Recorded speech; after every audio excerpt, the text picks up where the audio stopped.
Studio B.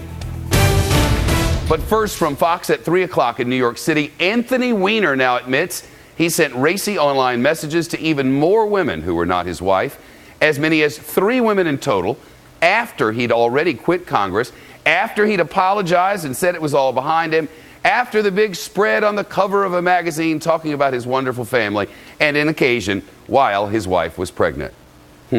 But the guy who apparently calls himself Carlos Danger online says he still wants voters here in the big city to vote for him for mayor.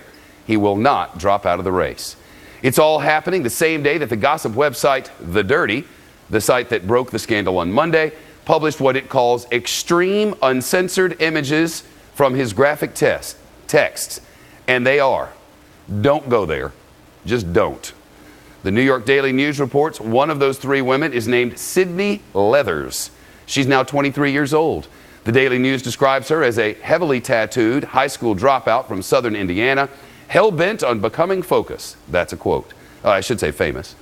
The newspaper contacted her mother, Laura Leathers, and she responded, "I have nothing to say except God help New York if he gets to be mayor." You can print that. Doug McKelway live for us this afternoon. What else are we learning, though I'm almost afraid to ask?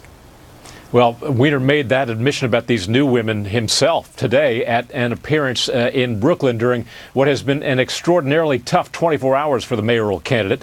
Last night during a candidate forum, the crowd laughed out loud at him when candidates were asked how much they used Twitter in their campaigns. Today at another campaign appearance, many women in the crowd physically turned their backs on Weiner. His poll numbers have dropped precipitously since the new revelations came out last week. Weiner has fallen to 16% from a high of 25%. That Marist poll taken before Weiner dropped another bombshell about the additional women at a press conference today. And he still is vowing to stay in the race, and his wife still sticking by him, Chet. What more do we know? The newspapers are all over his wife here in Tiny Town. The tabloids, the New York Post that our parent company owns, or, well, that News Corp owns, all over her.